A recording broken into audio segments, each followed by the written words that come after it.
L'armée russe vient de montrer une partie de son incompétence. Je ne suis pas un expert militaire, mais en tout cas, sur ce point de vue-là, on voit que la chaîne de commandement n'a pas du tout respecté les règles de base.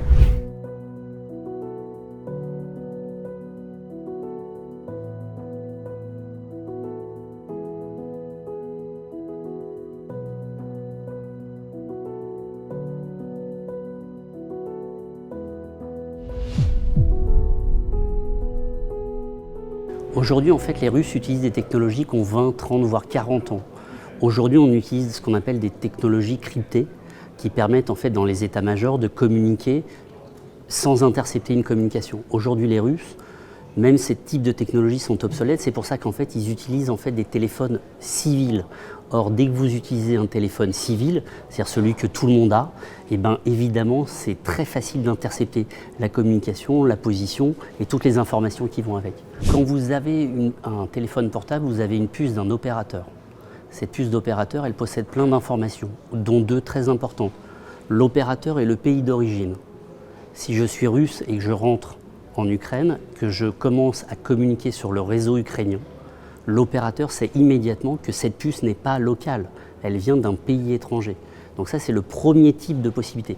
Le deuxième, c'est la géolocalisation qui permet effectivement, puisqu'on a un tas d'informations sur l'avion, de savoir où est positionnée la personne, voire même de quel pays elle vient. Donc sur le réseau des Ukrainiens, ils ont compris qu'il y avait une concentration anormale de communication de puces étrangères, donc russes, et donc ensuite ils ont dû géolocaliser pour se rendre compte, et l'erreur russe, c'est d'avoir concentré dans un même endroit un ensemble de personnes.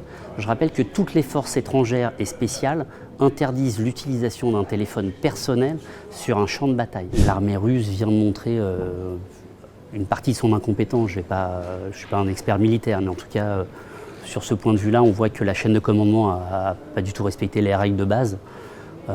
Technologiquement, on voit qu'il commence à être dépassé. On le voit d'ailleurs avec toutes les armes qu'ont les Ukrainiens, la supériorité par les armes. Donc effectivement, elle interroge sur est-ce que c'est un épiphénomène ou est-ce que c'est plus ancré dans toute la chaîne de commandement. Et là, ça serait très inquiétant parce que ça voudrait dire que ce qui vient de se passer risque de se reproduire de manière rapide et importante.